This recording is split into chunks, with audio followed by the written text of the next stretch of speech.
leash. Are you listening? Can you hear me? This is on leash. Are you listening? Can you hear me? This is on leash. Are you listening? Can you hear me? This is on leash. Are you listening? Can you hear me? With your host, Brandon Tierney. In 3, 2, 1. Hey everybody, what's going on? BT Unleashed with you here on a Wednesday. Lot to get to. A little bit of a shorter show today, and obviously a bit of an earlier start. I got to do a couple of things today, so let's jump into it. Got something on Fernando Mendoza. Both New York managers reaching with the gut last night, which I loved, and I've got something on Yankee fans. I got to get on Yankee fans today for something, and something on Tarek Skubal, which is actually really good for baseball, but bad for the Tigers. All right, let's get into it. J-Rod is ready to roll, although I think he may have just rolled out of bed. I can't really tell. Yes, sir. We out here. Rough night? You just wake up there, buddy? Dude, not a rough night, honestly. I got like this new beat making thing, so I was up late. What? Oh, like doing stuff with that. But we ready to roll. Yeah, we're up, man. It's like I woke up 3 hours ago. I hear you. Now beat making, we're talking like old school, beatbox. What are we doing? I can bust out a little old school beatbox. Yeah, like an old school DMC for you. Little pad thing. Oh, nice. Kind of make music on it. Nice. So. I do. But maybe listen, if the show's going well, maybe I'll bust out a little Fat Boys for you. There we go. You ever hear of the Fat Boys? Dude, maybe like one time, but give me a little history real quick. Yeah. Well, the Fat Boys were basically, they weren't as hard as Run DMC. I think they were maybe a year or two after Run DMC. They were just one of these. I mean, phenomenon might be a bit of a strong characterization of their rap career, but they definitely had a little burst there in the mid '80s. They actually made a movie too. I think there was 3 of them, the Fat Boys, and they were all big and heavy, and they were just kind of laughing at themselves. They were in a movie. I think it was called The Disorderlies. I believe that was the movie. Oh my gosh! Yeah, you can check that at some point. And they were good, right? They look like WWE wrestlers, a little bit. Yeah, like mid-card wrestlers, not the top, not the top spot at WrestleMania. All right, let's get into it. Today's show brought to you by my friends at Sullivan Papade, of course, one of New York's best personal injury law firms, according to U.S. News and World Report. Find Sullivan online at triallaw1.com. That's triallaw1.com. And also, the newest member of the BT Unleashed family, my good friends at Premio Sausage. Great meals start with great ingredients. Premio delivers flavor you can rely on. Premio Sausage, the way sausage should be. Find them at premiofoods.com or in your local grocery store. Now, before I get into the show, Jay, I know that you saw that because you and I were talking briefly before the show because you rolled out of bed 6 minutes ago. Yep. Although we did all of our work last night in terms of structuring the show. So I don't know how they got it. Maybe the Rangers put something out. I was told the Rangers social media team was working on it. I don't have it yet, but I guess I don't need it because I could just use the post. So they put the first pitch out from Sunday at the Rangers game. You saw it, obviously, right? Yeah, no. I mean, they did it whether you wanted to or not because I know yesterday, going back and forth. But there we go. Yeah, it's out there. And I will say, like I was saying, they did you well with the angle. You don't see where the ball really lands when you throw the pitch. All you see is that, you kind of do the move and then you toss that thing. So it looked good. I appreciate that. I had a blast. And again, it was awesome. Just a thrill and honor that the Rangers asked me to do that. A lot of people are like, well, dude, what's the connection with Texas? Dude, this is all about expanding the Unleashed brand. That's what this is about. Yes, great opportunity. I told you the whole story yesterday, how I was getting a little nervous because the ball was slick and I was waiting for 20 minutes basically in the dugout, right next to the dugout. And I was getting inside my own head and it was windy. Yep. And, they're like, well, you can't. They're like, you can't go from the rubber because we already manicured the mound. So you can go from the slope. And I'm like, and I was thinking, I'm like, all right, I'll just go for the slope. That's whatever you guys don't want me to do, I certainly won't do. Yeah. I'll show respect and I'll adhere to the rules that you have set up for the first pitch here. But the woman told me, she's like, you can go for the slope, but we've seen people trip and fall. I'm like, okay, that's making me more nervous. I'm like, I'll just go from the beginning of the grass where the grass meets the dirt. And of course, and I had to read some of the comments because I knew I was going to get clowned with that. Oh yeah. When the post put that, there's probably about a 30-second video up there. I saw it on X. I didn't even see it. My buddy sent it to our group chat, and I'm like, all right, here we go. They did me solid, and it wasn't. I don't think it was planned. I think that was just the camera angle because you can't really tell how wide of and how high of a strike it was, and how perilously close it was to going to the backstop. on a flight. Like I could front them, but yeah, that was a borderline strike. Depending upon American League, although with ABS it doesn't matter. American League, National League, I put that right on the black, man. I hit it at 70 miles an hour. I don't know the velocity, but I know for sure it was not a strike. But it was great. But I was laughing. I really was. I told you that. I think if you take social media too seriously, if you seek validation or self-worth in social media, you're just barking up the wrong tree. It's never going to be a good thing. You've got to just, do you and believe in what you believe. But I wanted to dive into the comments because I knew that they'd be funny. And I didn't think, one thing I didn't think was, and I saw one comment, I'm like, oh, BT's really diving into those all-you-can-eat ribs in Texas. The first time anybody's basically called me fat ever. But then I looked at it, I'm like, yeah, dude, you look a little like the white jersey didn't help out, even though the white jersey didn't help out. The wind was whipping, so when the wind's whipping, it's not going to conceal the little love handles there. But it was some of the comments where a lot of people like, why? Yeah, dude, they were on me, and then everybody's like, and I talked about this because I got further in my own head when they introduced me.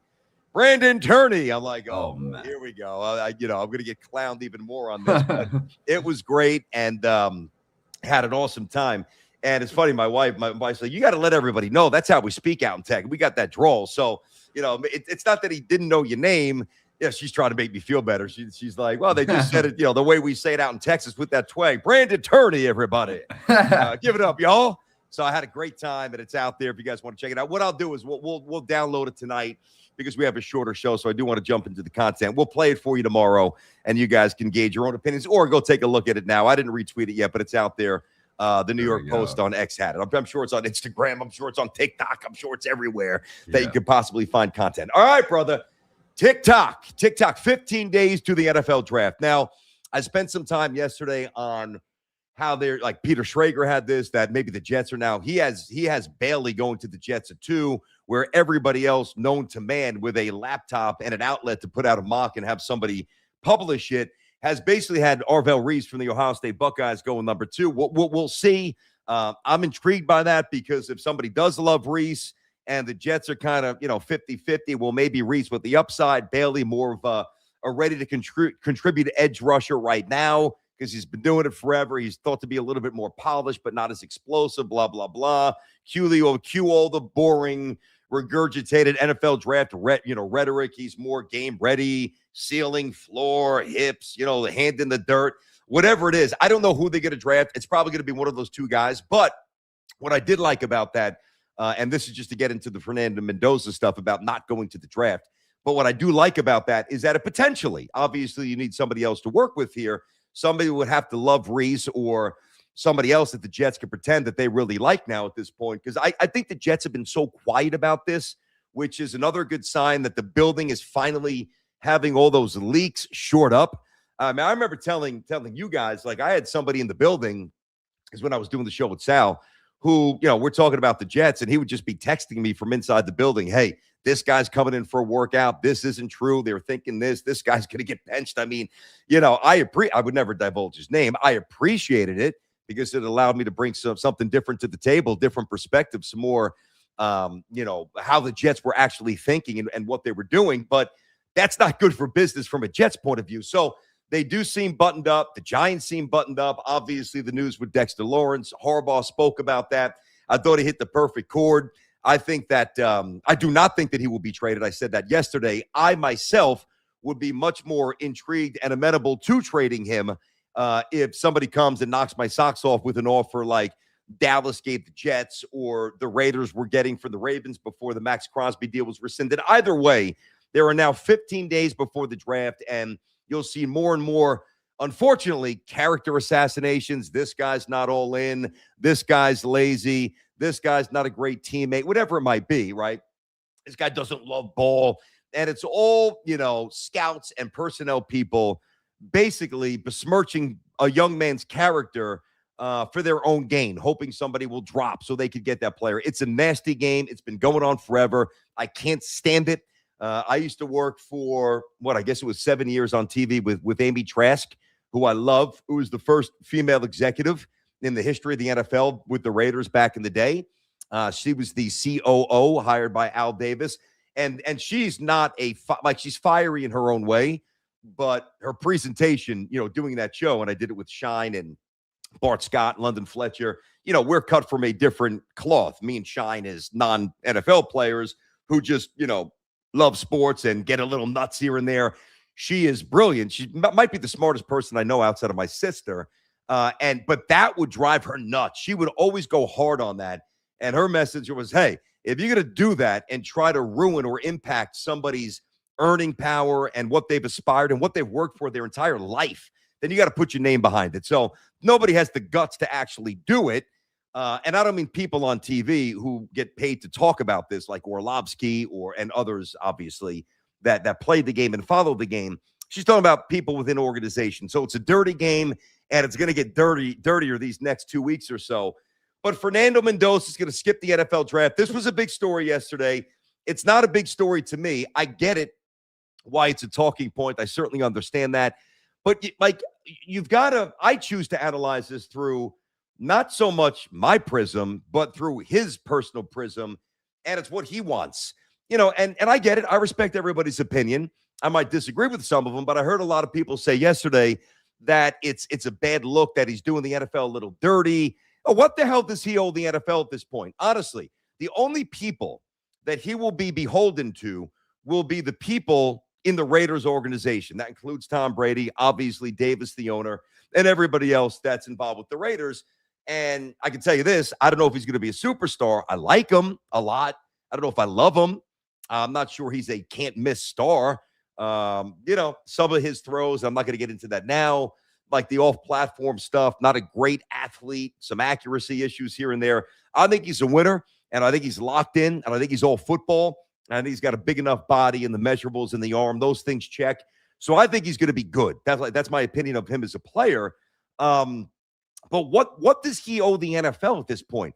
He owes himself and his family this moment. However he wants to compartmentalize it or attack it, that is up to Fernando Mendoza. Now, I'll tell you this, like if it was me, I remember, this is corny, but I was young, so it's funny. There was a VHS tape that was made in 1987. That's how long ago it was. The history of the Knicks. It wasn't about the 86 season going into 87. It was about the history of the Knicks. And Clyde Frazier was on it, and Marv Albert was on it. And I actually said this to Mink at one point during the UConn game at the Big East tournament this year. This is a quick aside before I get to the other aspect of it. And Marv Albert is actually, I think it's called The History of the Knicks, and it was definitely in 87. And Marv Albert says at one point, he was hearkening back to the days of Willis Reed limping out, hitting the first two shots in the NBA Finals with a bum knee, and then obviously sitting out, and Clyde going bonkers, and talking about the history of the Knicks. And Marv said one thing that he would do, he would try to gauge like how the fans, like the depth of belief in whatever Knick team he was covering, but during a moment like a timeout, a big bucket, a stoppage in play, a transformational point in a game, where he would just take the headsets and remove one from his ear so he could get the feedback from whomever he's doing the game with, as his color guy, but also just hear the crowd better. Because when you have the headphones on, you really can't hear much. You can tell when there's energy, but you can't really decipher to what extent. So he would do that. And I remember telling Mink during the UConn game against St. John's I did that. And I've done that a few other times in my career. Anyway, that just hit me from the videotape. But what really hit me, talk about being a cornball, they are chronicling the 87 draft when Mark Jackson was drafted. I believe it was 17th overall, won the Rookie of the Year, played for Patino, ironically, with the Knicks there. And then Mark had a couple of great years, won the Rookie of the Year, as I said. Then he wound up hurting his knee, and Mark was never an explosive athlete, so he had to rely on his IQ and seeing things a step before everybody else. Great passer. Everybody that watched Mark knows what kind of player he was. He was great. Maybe one of the smartest players in the history of the NBA, right? And that Mark was slipping in the draft because he wasn't, an elite defender, and he didn't have that great lateral speed, that explosiveness, right? So anyway, they're at the Fell Forum, and they're going through the draft picks, and they are Mark Jackson. There's not a green room at this point. They're actually in a visible open area, at the in front of the stage, and they have fans behind them. It was not the production that it is obviously now. This monstrosity of drafts going to different cities for the NFL, which I love. I think it's going to be great in Pittsburgh. It's been going on for about a decade or so. Detroit, Philly, some other cities. So they say with these, I think it was the 17th, with the 17th pick in the NBA draft, in the 1987 NBA draft, the New York Knicks select a point guard from St. John's, Mark Jackson. And Mark just kind of goes like this with his fingers, and he steps up. And I don't think it was Kenny Smith. Somebody that was next to him that was waiting to get drafted, like dapped him up and gave him this big hug. And then Mark walked up to the podium and got the hat from the commissioner and put it on. He had his Knicks lid, right? And I would actually do that in my basement, pretending that I was getting drafted, as crazy as that sounds now, I know. But I was 12 or 13 years old with this vivid imagination and this amazing love for sports. So I was pretending that I was him. The point is, in a very long way, short story made long by BT. Nobody makes a short story longer than me, I know. But if that was me, right? Like, man, I mean, I'm going up on the stage and I'm dapping up the commish, who's, whatever. I'm not a massive Goodell fan, but he is the commish.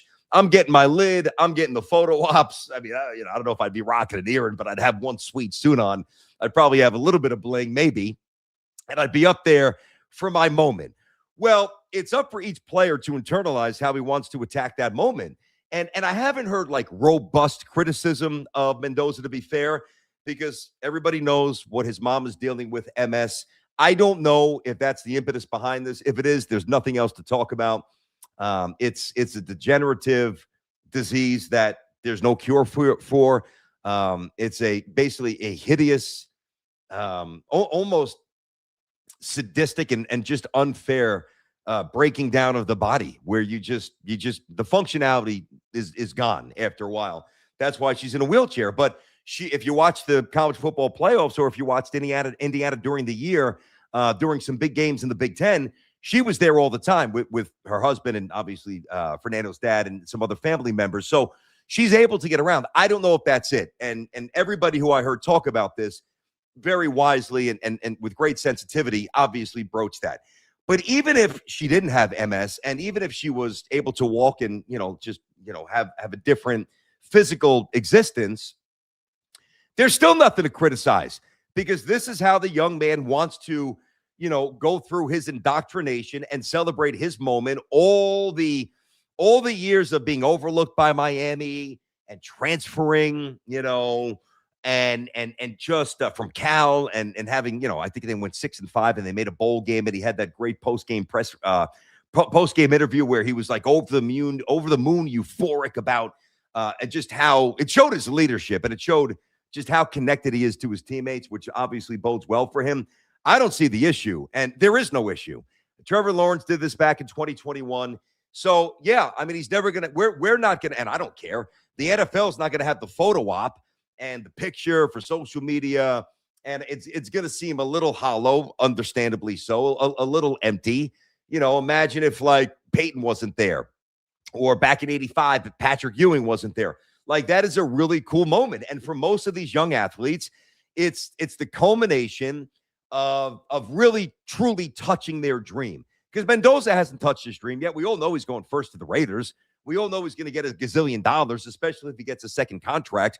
We all know being around Tom Brady, now that Brady's with the Raiders, will be good for the direction of his career. We all know he's a bowler and he's all in on football. And we all know, without knowing how good or great he's going to ultimately be, I think it's a pretty safe bet that Fernando Mendoza is not going to get in an ounce of trouble.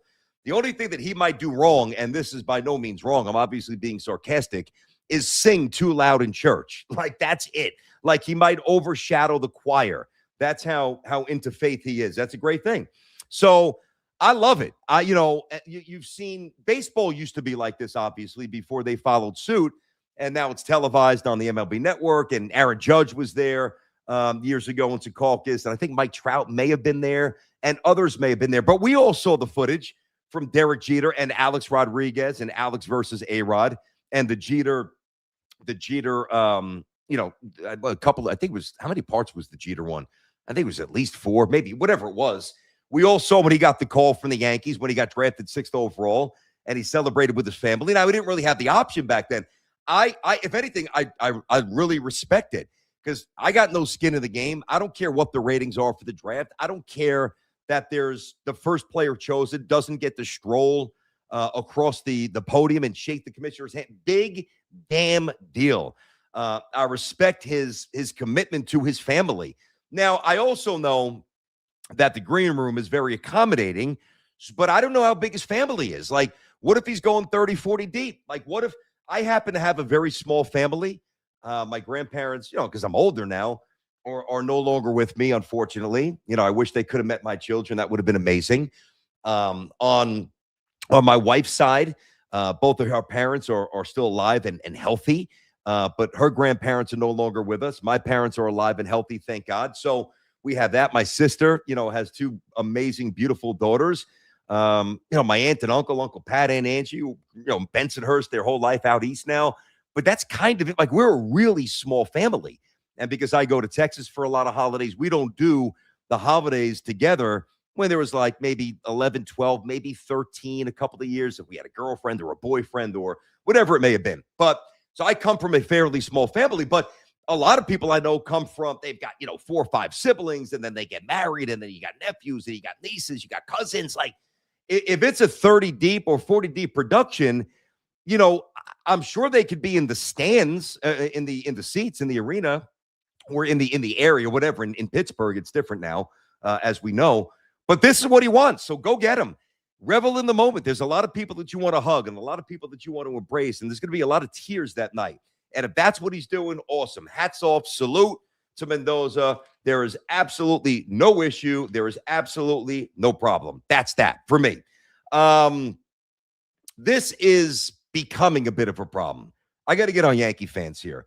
Now, obviously, I didn't do the show Monday. I was traveling back from Texas for Easter, and it happened on Sunday. And I knew it happened because I saw it on social media during the Marlins game. And I know Michael Kay went in on this yesterday. I don't understand why Yankee fans give a shit about Juan Soto anymore. I don't know how else to say it. Like, it's got to be brutally blunt. Dude, get over yourselves, please. I mean, number one, the Yankees look really good this year. Really good. And I'll get to some Boone's decisions last night. Mendy as well. Little gut in baseball, which is always good. Getting away from the binders, getting away from the numbers here. So during the game on Sunday, you're playing the Marlins, right? You can't have a more nondescript rivalry or matchup in baseball. Yankee, even though they played in the World Series in 2003, there's no juice there. Marlins have no fans. I'm not trying to disparage the Marlins, but they are what they are, right? They got a lot of young talent. They play hard. They're fast, whatever, but no budget, empty stadium, nothing, no connection, Yanks Marlins, right? So during the game, and I don't know how loud it was because I didn't hear it. And I read it on X and I saw it, but I didn't actually, I saw people reacting to it. I didn't hear like how audible it was. I know it wasn't 40,000 deep. Saying, I'm not just going to throw out F-bombs for the sake of throwing them out. F1 or F1 Soto, F1. So why? What in the world would propel you to even think about Juan Soto in that moment? Now, when he returned to the Bronx as a Met, I don't even want to see, I don't want to hear that. Like, you want to be creative. You want to have some fun. I don't understand outside of the fact that because he was a free agent and the Mets had a better offer and the Mets made more concessions and the Mets did more for him and his family. And, he said, I don't know if I really believe him because it's yet to be proven true, but I guess I'll give him the benefit of the doubt. He said that one of the reasons that he chose the Mets was he believed in their future more. And maybe that's true.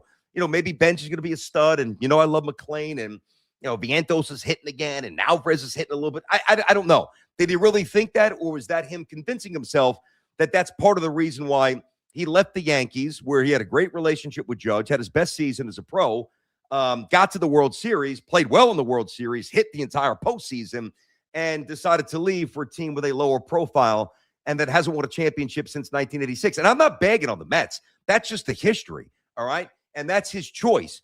He got called up at the age of 19.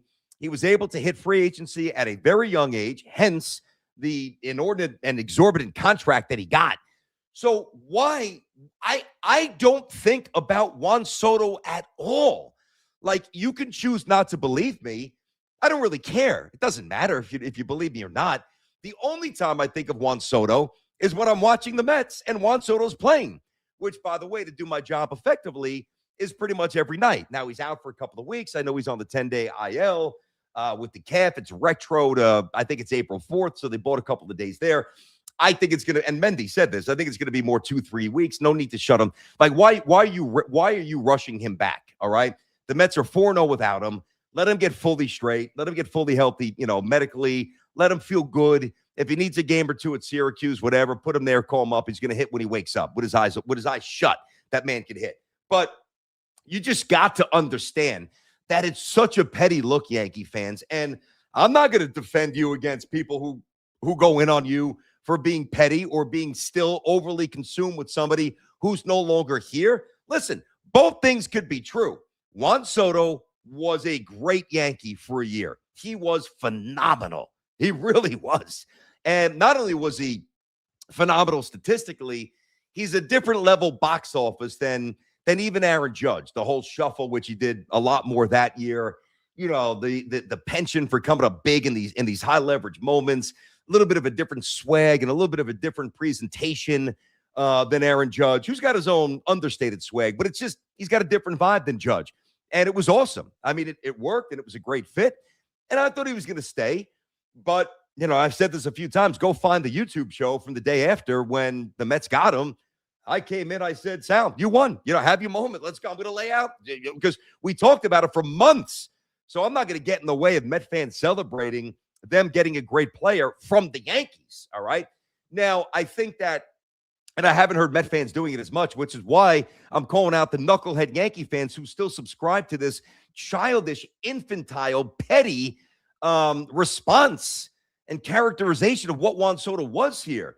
He was dealt here. He did not come here of his own volition. He was traded to the Yankees. He fit like a glove. He looked great in the uniform. He hammered the baseball. Yankees got to the World Series. And basically, Soto and Judge, were really like Ruth and Gehrig. It was the modern interpretation of that. It really was. As good as Mattingly was in his prime with the MVP, 145 RBIs, breaking Lou Gehrig's doubles record, winning a batting title, winning an MVP, and Dave Winfield right behind him, who's a Hall of Famer and was awesome.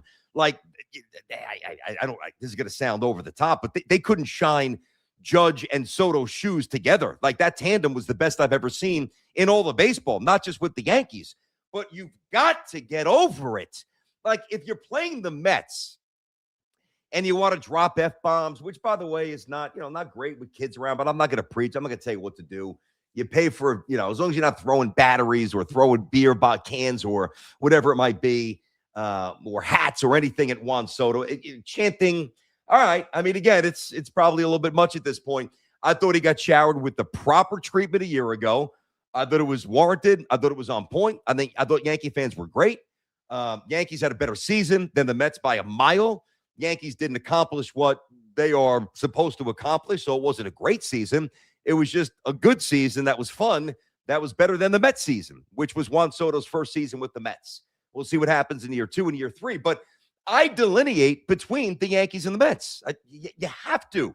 Now, I understand if you're not doing this for a living, you don't have to watch the Mets. You hate the Mets. You think the Mets are the little brother, which is a term that, you hear it a lot the last couple of years. I don't lean into that, right? It goes both ways. It's a game I've got no interest playing. To me, it's just not fun. It's not very interesting to me. What is interesting is what happens with the Mets moving forward. And what is interesting is what happens with the Yankees moving forward. I don't know the origin of like, why would that even bust out? Why would that chant even start? Juan Soto didn't say anything in the papers that day or, have an interview that we got wind of on social media where he dissed the Yankees. All right.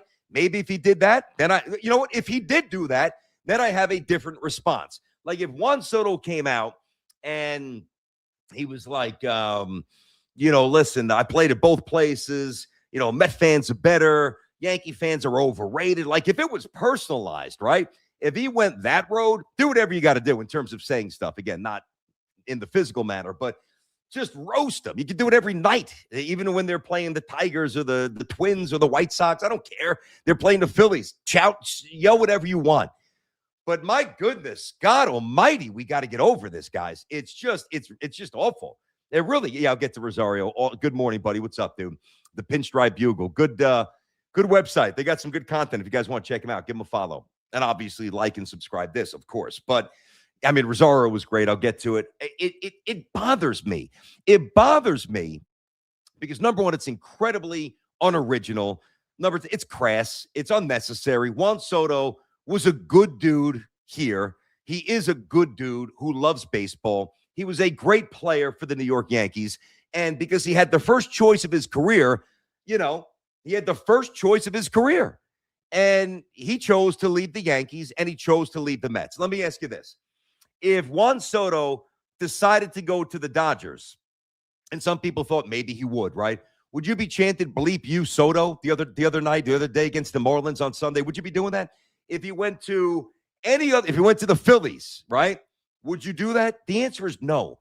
So anytime somebody who hosts a show or just a fan hops on social media or opens a microphone and says, the Mets to some extent for some crazy reason. There's no reason for this to be the case, but it obviously is with some of you. For the Mets to live, and I hate this expression, but it is what it is, rent-free in the heads of some Yankee fans, stop giving them fuel. You're just giving them fuel. Now that the Mets are starting to win a little bit, Mets are getting their act together, Mets cleaning things up, although that another error, Lindor, but that did take a bad hop. I'm not going to get on Lindor. It was hit soft, it looked sloppy. Last second, I think it may have actually hit the lip of the grass where it meets the dirt, whatever. But they're cleaning things up, and they look like I thought they would be.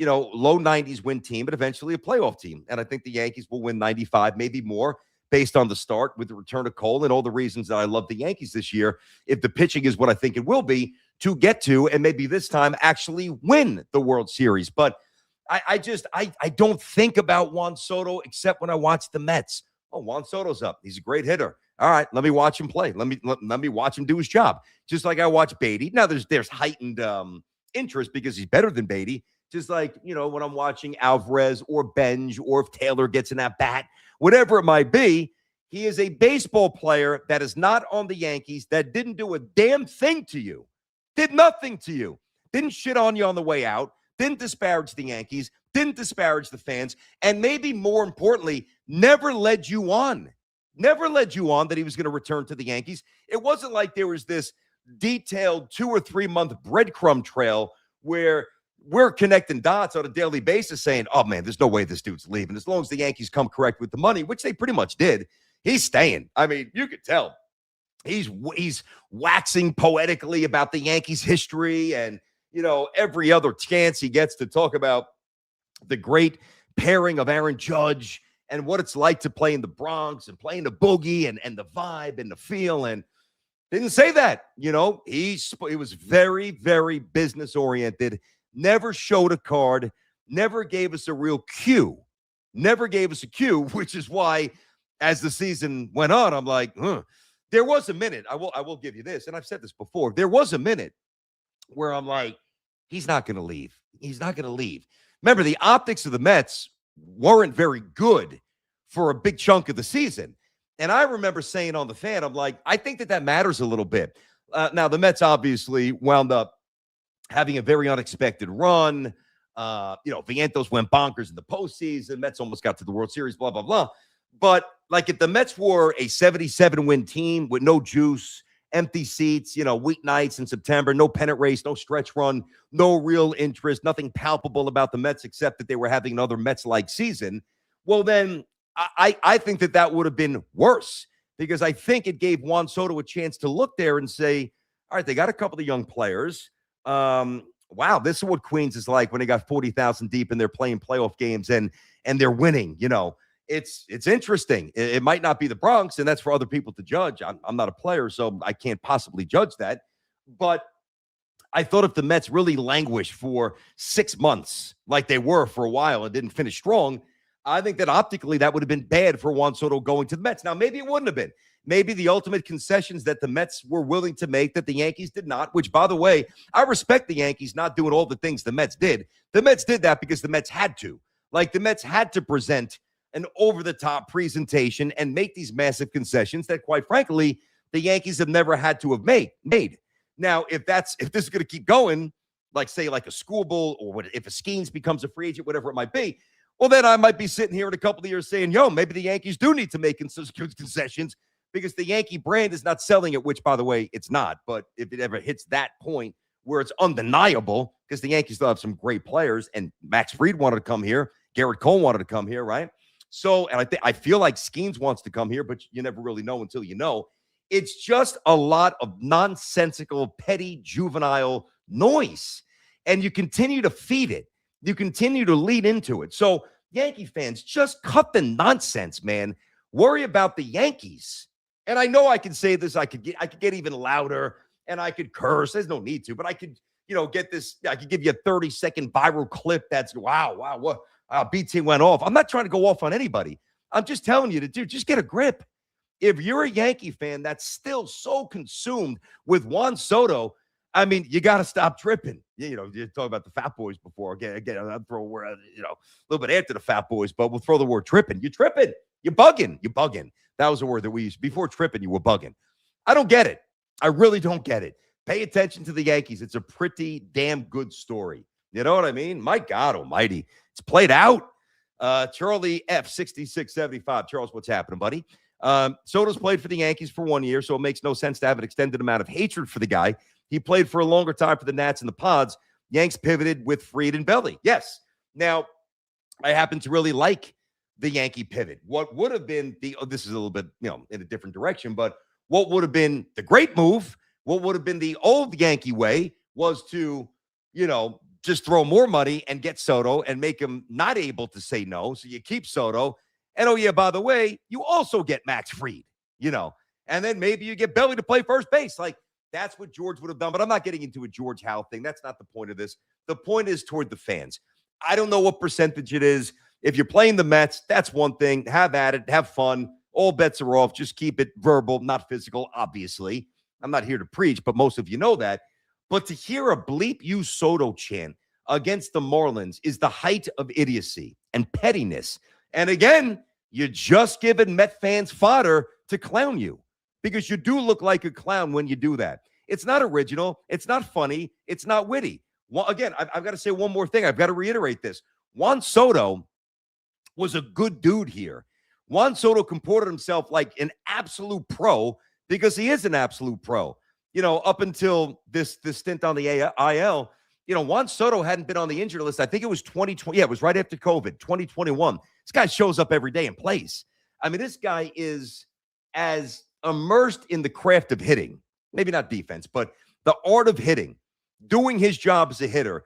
I think, I'm not saying he's the best hitter of all time by any stretch, but I don't know anybody that dives that deeply into the nuances of hitting and trying to be great every day. He's been blessed with incredible talent, hand-eye, quick reflexes, good, strong body. But that man is a worker. He is a blue-collar baseball player who loves to hit. And quite frankly, has no time for all the other bullshit. Really. He just doesn't have time for that. He's there to play ball. So he left.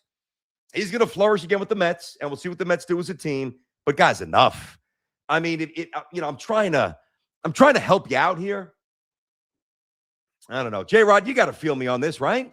Oh, big time. I mean, what are we still doing talking about this? I don't know. You want to tell me, like, I'll give you a couple examples, like Big Papi, even though he was kind of a lovable figure. Maybe Pedro's a better example, right? Who's your daddy? Who's your daddy? Like, those are good quotes. Like, those are good chants that just bang off the stadium. They just the resounding chants that take over the entire borough. You want to tell me, like, say, back in the day, Kevin Garnett with the Celtics when he said what he said about Carmelo's wife, about the Cheerios comment. Oh, right? my God. I know. You know that well. You want to tell me you want to go in on that, get personal, go for it. He comes in as a net, go for it. There's been other figures like Alonzo Mourning or, with the fight with Larry Johnson, Reggie Miller, obviously Jordan. I mean, even though, Jordan's a little different because even Knicks fans, you almost have to love Jordan because of the sneakers and just the incredible greatness that he showed every night. He's almost beyond reproach. He's different than the other guys. But I get it. You want to do the Potvin sucks chant? You still want to do that? Rangers Isles? Go for it. It makes no sense. It's not funny and it's not creative. I'm done. I'm done telling you how I feel. Now it's up to you to get the memo and start acting a little bit more mature. Honestly, just pick up something new that actually is applicable to now. To now. No, I mean, it's like you're just obviously like beating a dead horse is a light way to put it, but like you got to just find something new. You got to rather than tearing someone down, how about you get excited? How about you pump yourself up for the season rather than, harping back on old news, regurgitating an old story. Now, listen, I will say that Yankee fans are incredibly able to juggle both. Like, hey, I will say now I got to give them credit. It's not like you have to do one and you can't do the other. Like, the stupid chant that busted out on Sunday does not prevent Yankee fans from being awesome in every other way. They're always there. The Yankees don't need their owner to cajole them to come out and watch the team like Cohen did with the Mets. And Met fans responded. Credit to the Met fan for doing that, right? And it was also incumbent upon Cohen to give him something to come out for on a Tuesday night in September against the Marlins or against the Twins. You got to be in a pennant race when kids are back in school. And, we'll see ultimately where the Cohen era winds up. Yankee fans are the best, in my opinion. Yankee fans are the best baseball fans in America. Now, that's a subjective take. That's obviously debatable.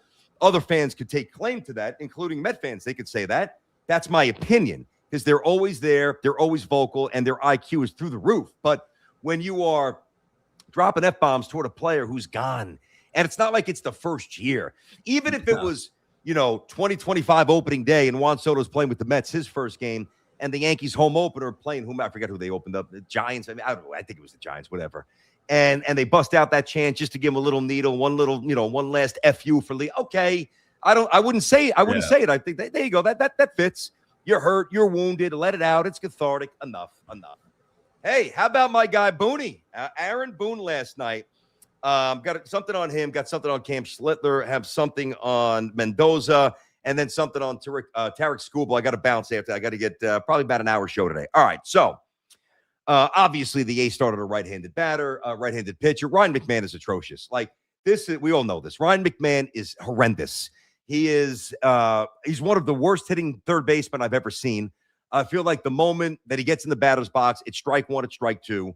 He's an absolute whiff machine. His K rate is through the roof. Now, he happens to be a great fielder, and that's not an over-exaggeration. Ryan McMahon is a sublime defensive player, and with lefties like Fried and Rodon with those cutters and those movement in toward the ankles on righties, I've talked about this before, the ground ball rate.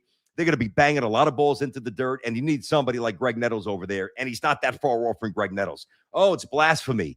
I mean, Nettles made some incredible diving plays and regularly, but also in the World Series, and same with Brooks Robinson. But I don't know, like night to night, I mean, this guy's as reliable and as good as anybody I've seen play third base. I really mean that. But he stinks as a hitter. So, and he's in the, what is he? He's 2 for 23 with 11 strikeouts. The guy's a mess, and I don't think there's going to be any uptick. Of course, he's going to eventually run into a few, hit a couple of home runs, and have a month where he hits 280 and he looks functional.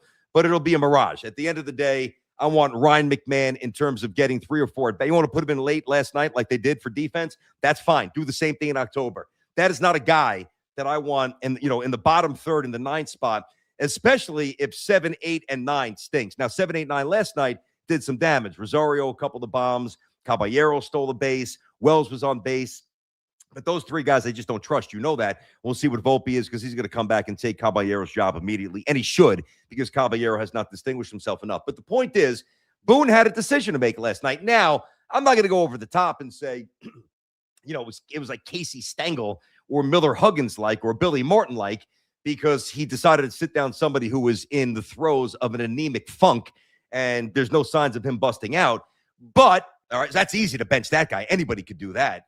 But it was a righty, right? There was a right-handed pitcher, obviously. And listen, Rosario hit the first home run, and then Leiter was in there, formerly of the Yankees, and obviously a veteran Leiter, Mark Leiter.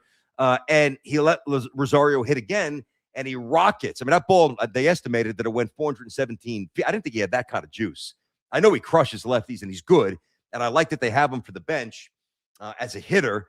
I know he's a great clubhouse guy, really into it, energetic, which is good for the Yankees. It's good for the morale and the day-to-day chemistry of the team, but he's going to play selectively here. Aaron made a decision last night, and if you're going to get on Aaron Boone, whether it's here or social media or on the air, and some of it's justified for sure, whether it's the Cortez stuff in the World Series or even the ninth inning against the Marlins over the weekend that cost him a game. I get it. He's not perfect. I love Boone, and I consider him a friend, and I respect him, and I think he's a great person and a good manager. But he definitely does things that I scratch my head with sometimes. But last night was not as easy as maybe some of you think, because what you would be thinking is, all right, hey, let's run him out there against the righty, and maybe, he bust out of it. But you benched him, and you had Rosario, who hadn't played since April 1st, so he was a little rusty. Hits not one, hits two, including the game-winning 3-run shot in the 8th inning. So good for Boone. And then again, he did have that second decision when Leiter was on the mound. Could have gone a different direction, elected not to. Love it. Cam Schlittler, all right? And by the way, real fast, and you're seeing this with the Mets a little bit. Mauricio gets called up, gets the hit. I'll get to them in a minute. But one of the great things about a really good baseball team, and we don't know yet how good any of these teams outside of the Dodgers, and we know the Yankees have talent, the Mets have talent, and the Blue Jays. Like, we know who has talent, but like the Tigers look awful right now, and they're supposed to win the division, right? I think they're 4-7, whatever it is. A 25-man roster, you got your studs, you got your 3-hitter, you got your 4-hitter, you got your top 2-3 pitchers, got your closer, you got your shortstop. Hopefully he could pick it. Catcher's good behind the plate. Center fielder good and, go get it. A right fielder with a good arm. First baseman can handle the leather, right? You know the main components of every team, right? But a really good team is a team that can do something like the Yanks and Mets did yesterday and last night. Going to somebody who doesn't play much, bang, 2 home runs. Going to a guy who just got called up, Mauricio, boom, line drive, base hit.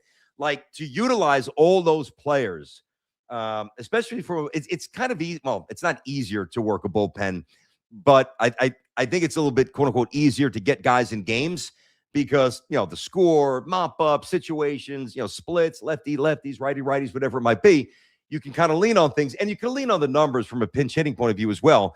But I do think that there's probably a little bit more gut if you're open to that as a manager with pinch hitting and running a guy out there who might not have favorable splits against a certain guy, but he's on a hot streak. You know what? We're going to roll the dice, run him out there, and it works. Or if it doesn't, it doesn't. But you're starting to see that both of these teams have some very useful players at the end of their bench, which is why, especially if Volpe comes back and can just be functional with the bat. Now Caballero goes back into that super sub role. He's on base. He's stealing second. He's on second, probably stealing third. Rice is the man. Judge is the best. So Belly's a really good player, but those Rosarios, those Caballeros, guys like that, it's really important to be able to utilize those players. Something about Cam Schlittler last night. He labored a little bit, right? This is why I love him. See, to me, when you have a great, and I believe he is a great young pitcher, and you know what that implies. Not saying he's a great pitcher. I need more evidence. He's going in that direction. He's ascending, but he is a great, undeniable young pitcher. You ask anybody in baseball, I know Buster had this and some others did this as well on MLB Network. A lot of people think that right now he's a top 10 pitcher in baseball. All right, maybe a little bit ambitious toward the back 10, not toward 1. But the point is, he is looked at as basically a future star if his body holds up, right? He didn't have his best stuff last night. And I hesitate to use the word here, but I will just to keep it moving. The great ones, when you go out there and a single pitch is not working and you've got to abandon a game plan based on what the scouting report says and what you plan to do, but it's just the feel's not there. Any pitch. It could be a locating a fastball, strike one. It's not just a cutter or the secondary stuff, right? It's not there. And then maybe you go back to it, middle frames, and you rediscover the feel. And now you're kind of going back to how you wanted to pitch. When a pitch is not there or your command of the zone is not there, and it was not there for Cam Schlittler in the 3rd inning when he gave up all the runs, 3 runs and 4 of the 5 hits that he gave up in the game. I'm not judging you on that inning where you get knocked around. Everybody's going to give up hits. I'm judging you how you react and what chance you give your team to hang on and rally from the deficit that they put you in by being able to have other shutdown innings. 1st inning shutdown, 2nd inning shutdown, 3rd inning got knocked around a little bit. I think he threw 27 or 28 pitches, 3 earned runs, as I said, and 4 of the 5 hits he gave up. But he didn't add gas to it by walking 3 guys. Walked none, struck out 7. So he went out there, and he may have had good stuff to begin with, and then he lost it. But in totality, he was kind of probably in the B- range. But if he wasn't as dialed in and as resilient as he obviously is, that B- or B turns into D stuff. And instead of giving up 3 runs, he gives up 5 or 6, puts the bullpen at a worse spot, which obviously impacts today moving forward. And he goes 3 in the third. He's hitting the showers. Yankees are down 7-1, and it's a game that they probably don't come back and win. And Rosario doesn't have a chance to go deep and hit a 3-run bomb and be the hero. That stuff adds up. It adds up for the bullpen, keeping them fresh, and it really adds up to more fuel in my belief that Cam Schlittler is untouchable, including Skubal and including Skeens. And I know that sounds nuts, but I did that on a previous show. I'm not going to reset it now. Go find it if you want to check it out. So it was 27 pitches. By the way, something else on Ben Rice, and he talked about this. I was laughing at myself when I read it this morning online. He was talking about how last year when he was in a little bit of a funk, he went to, I don't know if every player would admit this, because you're basically saying that I was scuffling and I was looking for validation in numbers. He said, the quote is, I went to my Baseball Savant page and I wanted to get a deeper sense of some of the underlying metrics where I was. Now, I mean, in the most, basic one-on-one description of what he meant by that, like, I'm hitting into bad luck, but I want to see if the bad luck is really, truly reflective of how I'm swinging the bat. And it was, obviously, which is why I've always pointed out 9 offensive categories. He's in the red. He's in the 90 percentile, and which is one of the reasons why I think eventually he will be the Yankee 3-hitter for 6-7 years. He didn't come up when he was like 22. That's why I'm saying 6 or 7, not more. But anyway, quickly on Ben Rice, everybody knows he's hitting 370. He's got a major league best OPS. I know it's early, but you got to react to something, right? Because I promise you, if he was hitting 119 and his OPS was 512 and he had a strikeout rate of 33, some of you would be coming at me saying, dude, you see, you overreacted when you said that Ben Rice was going to be great. No, this is not my final stamp validation because there's a lot of baseball to go. I'm just saying that this is another little checkpoint that my eyes and my instincts in looking at young players is right in this regard, right? So OPS through the roof, number 1 in baseball. He's got the second highest average exit velo, second in all the baseball. Number 2 means he always hits the ball hard. And number 3, he is first, to validate what I just said, in hard hit rate. All right? Which is obviously slightly, I mean, it's all derived from the same thing, but slightly different from exit velo. So Benny Rice is cooking. Cam Schlittler is cooking. Yankees bench is cooking. Yankees look good. Good job by Mendoza yesterday. That was a good win for the Mets here. And the more wins that they could bag without Soto, they're undefeated, the more I think it's going to galvanize the team. And it's going to give certain players ownership and like embolden them to feel more like they're part of the team. Like a Vientos, who was buried for the first week of the season. Like a Mauricio, who just got called up. And the decision here, and this is different from what Boone did by sitting McMahon and unconventionally against the numbers, Rosario, pounds lefties, not much against righties, started him against a righty, kept him in there against a righty, 2 home runs. This is different. This is even more of a gut reaction and a gut feel. And props to Mendy, who, I was on last year. I loved his first year. I was on him last year, didn't handle the bullpen well, didn't like some of the in-game moves. I'm not going to redocument it now and relitigate it. It was what it was, and I believed it, and I was right. A lot of people that follow baseball agreed with that. So to me, this was kind of, let's evaluate who Mendoza is this year. Year 1 was great. Year 2 was and year 3 did not start well. Guys getting thrown out at home plate against the Pirates with Soto, with Lindor on the Soto double. Lindor kicking the ball around a little bit. Lindor getting picked off first base. When he's looking at his oven mitt, not paying attention. Alvarez in that series. Maybe that was the next series. No, it was that game. I think it was that series, yeah. No, wait, was it the Pirates? Either way, early on, there was a ball in front of Alvarez where he looked down the runner at third base, and he held him, but there was a guy on first, and he didn't hustle after the ball, and the guy went from first to second, and he got bailed out. Either way, the Mets looked sloppy to start the year. They have turned that around in a big, good, reassuring way. Now, when you take the bat out of, I think the first decision was much tougher. You take the bat out of Vientos' hands, who was having a rough day, but is the hottest Met right now, right? and you pinch hit. That was wait, was that Jared Young? Hold on. You pinch hit. Yes, you pinch hit Jared Young for Vientos. All right, interesting move. Gets a sac fly, ties the game at 3. Now you've got a spot where Mauricio just gets called up, hasn't had an at bat yet. He's in the minors. Taylor's up, which is an easier decision because Taylor can't hit. But you throw the young buck up there, and there's 2 ways to look at it. All right, I'm going to throw the young man to the fire, see how he responds. We like him as a player, and put him in a very high leverage, high pressure spot where if he comes through, that can really propel him emotionally and maybe lock him in, and maybe we really do it. And I'm not as big a Mauricio fan as some others, but maybe I'll be proven wrong. Great start yesterday.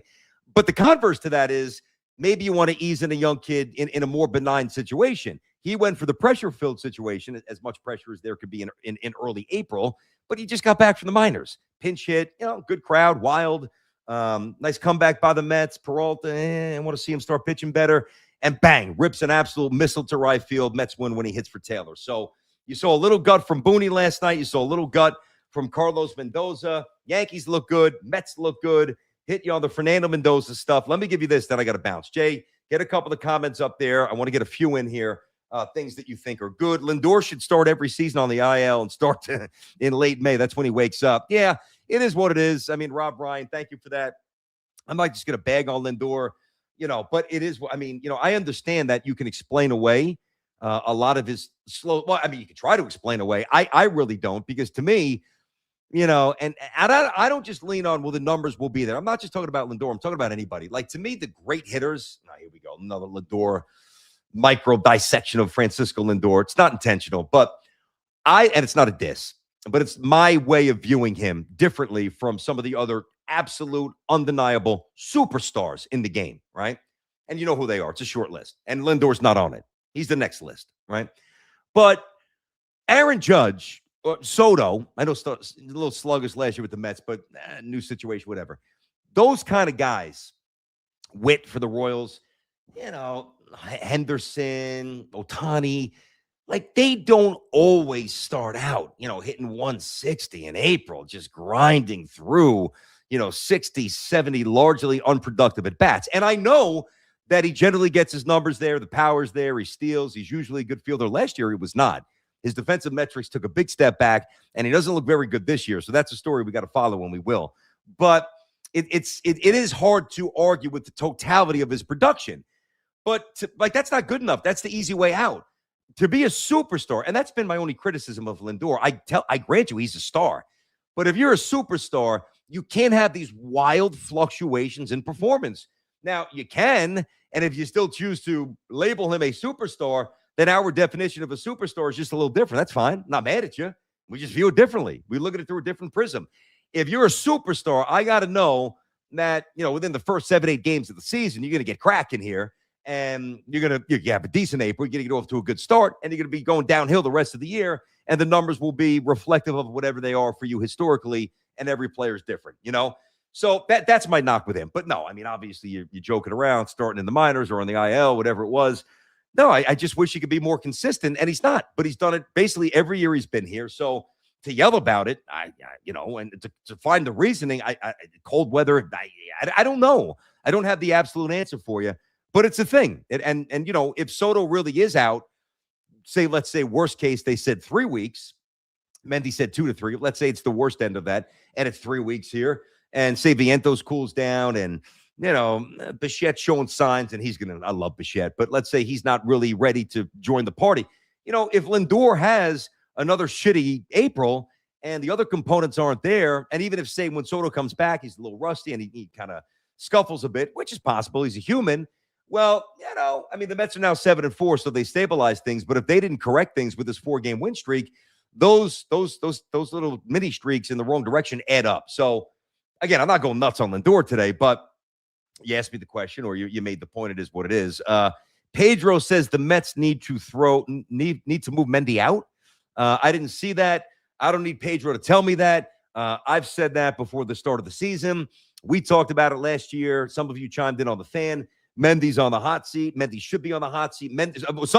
Some of you took it a step in a different direction. Like some of you.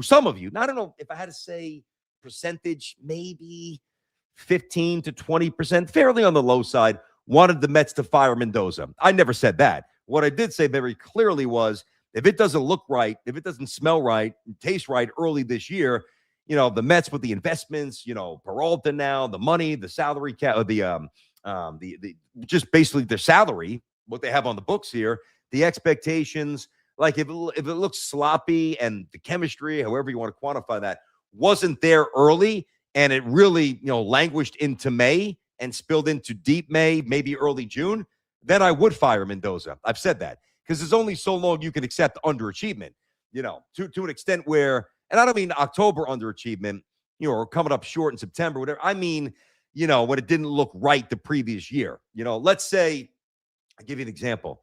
Let's say the Knicks lose in round 2. I would fire Mike Brown. I don't know that they will. By the way, the Knicks playoff stuff is going to be, I can't wait. It's coming. I'm going to do a live watch of a Knicks playoff game, a lot of Knicks content. It is coming. And they're starting to look better. We'll see. I mean, I'm always hopeful, but I don't believe they're going to win the championship. I said that. But let's say they get bounced in round 2, which I think is a very decent possibility. And let's say they bring Mike Brown back. Now, again, I would not, but let's say they do.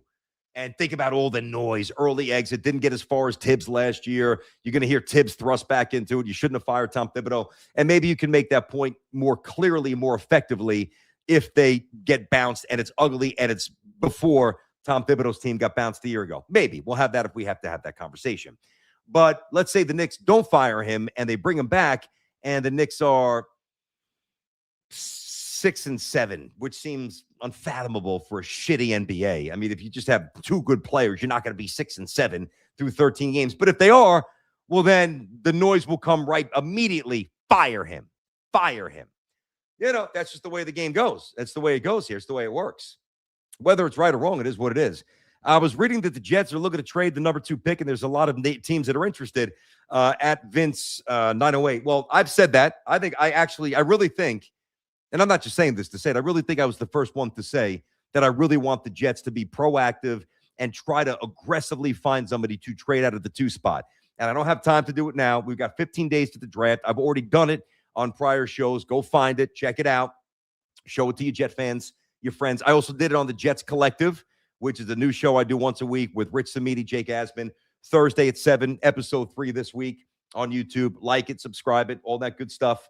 Comment on it, share it, right? That to me was a no-brainer, because there's not a lock at number 2. And if somebody covets Reese or Bailey or whomever else, Styles, Caleb Downs, not that you would take him at 2, but if somebody running Jeremiah Love from Notre Dame running back, if somebody loves one of those players, play the game.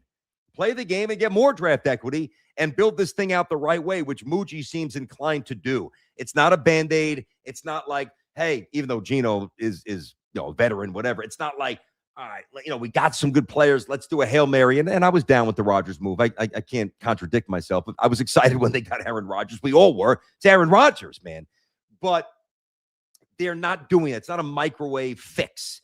They got rid of some dead weight. They brought in some reliable vets like the Mario Davis for messaging and for just to button things up. And they got a good O-line, and they got to get another receiver, and they got to fix the 3rd level on D, and they got to get another corner for sure, and some more linebackers that can run, and the pass rush, a lot of different things, right?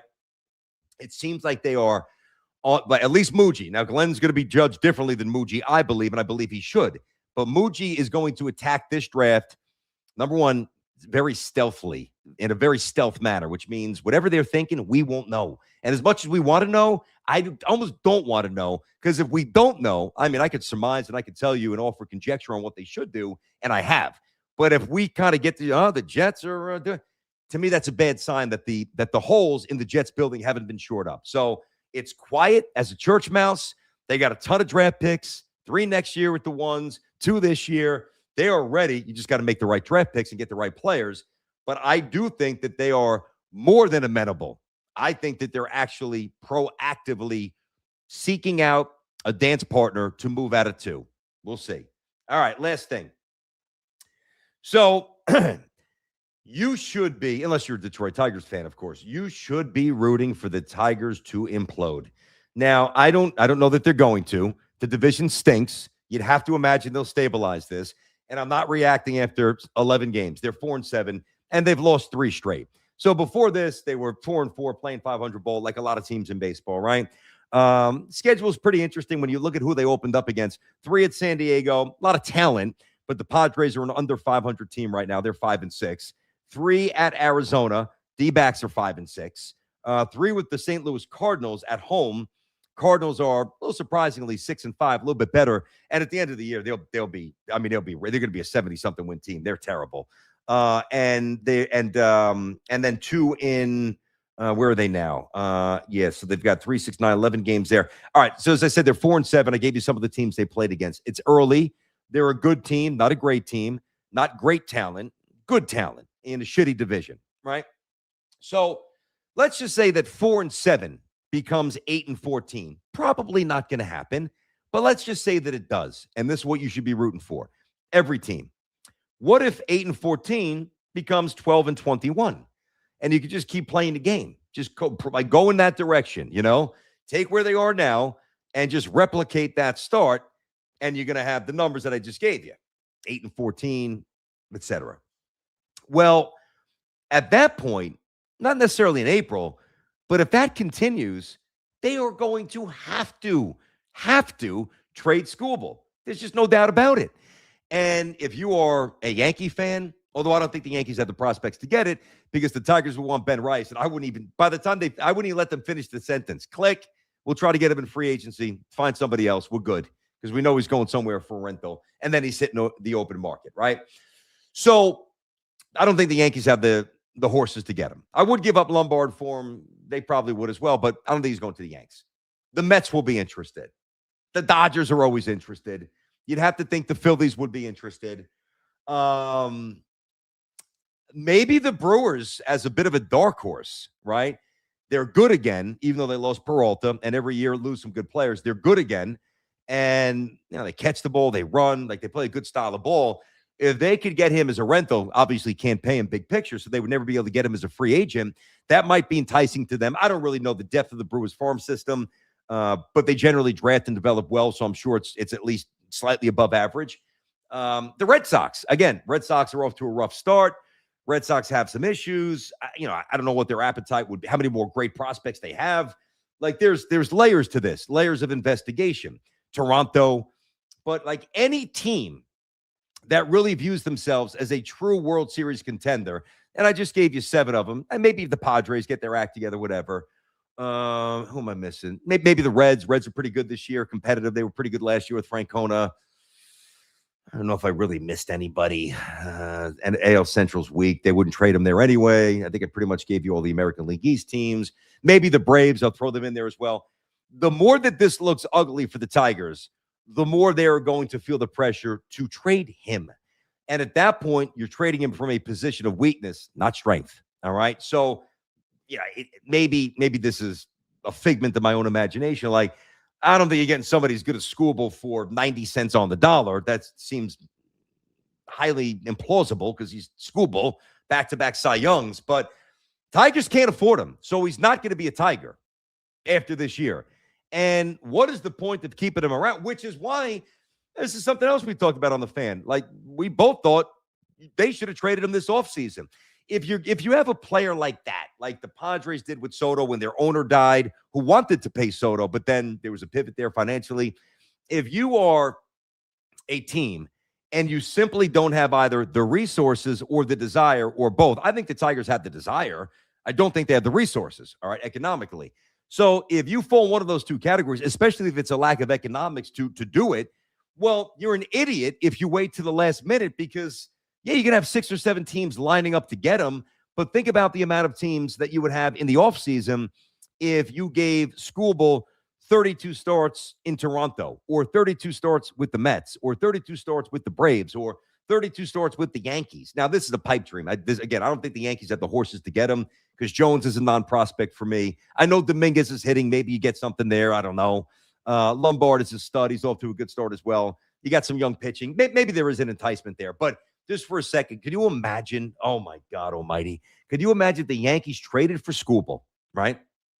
And gave up nothing of value that's out there every day, like a Rice, as I said before.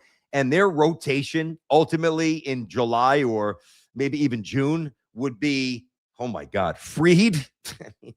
Let's just play the game for a second. Fried, Skubal, Cole, Schlittler, and Rodon, the scrub fifth starter, who was really good last year. Not going to happen. Wouldn't bank on it. But that's why you should really hope that the Tigers just languish and just kind of fall by the wayside, and then just watch as the noise goes and goes in a direction that I think ultimately is going to be unavoidable. You have to trade him. The worse you are, the earlier, the quicker you need to trade him. The earlier you trade him, the more you get back in return. So that's their problem, but it very well is going to be somebody else's solution to maybe winning the World Series. All right, J-Rod, what I missed, buddy? Anything? Didn't miss anything. I think you hit a lot of great stuff today. I appreciate that, Jay. Now, let me be honest with you, and be honest, dude.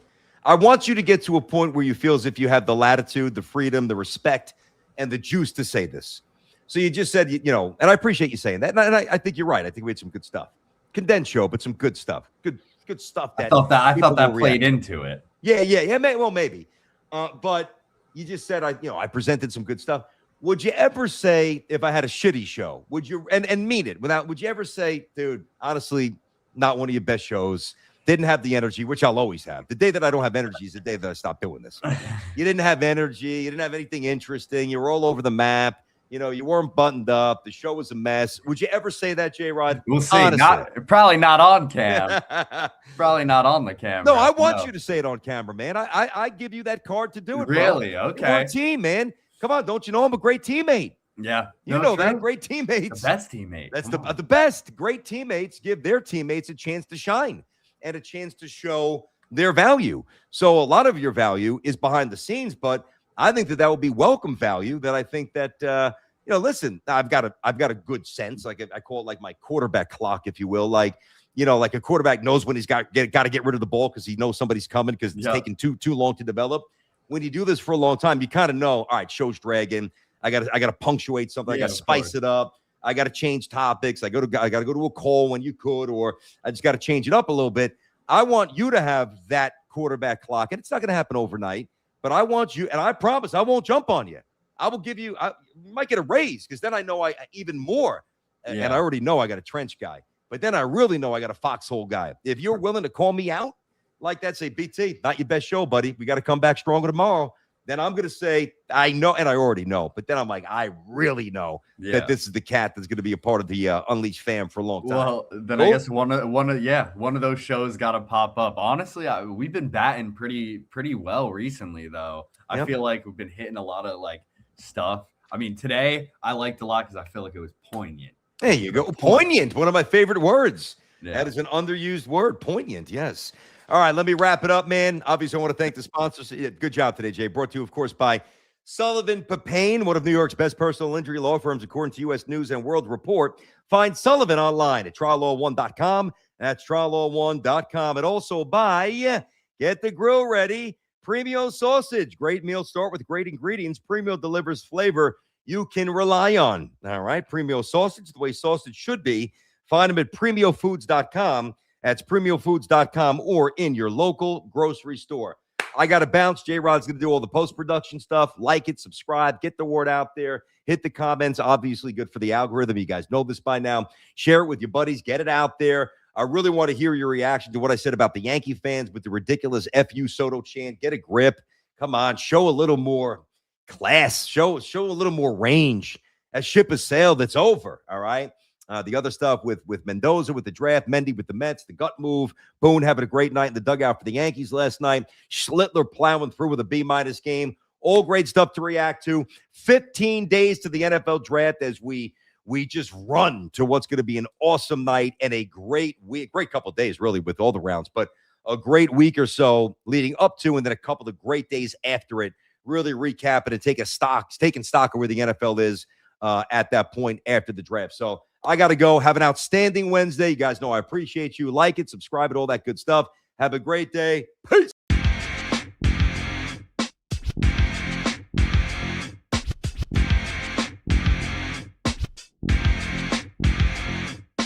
This is is Unleash. Are you listening? Can you hear me? This is Unleash. Are you listening? Can you hear me? This is Unleash. Are you listening? Can you hear me? This is Unleash. Are you listening? Can you hear me? With your host, Brandon Tierney.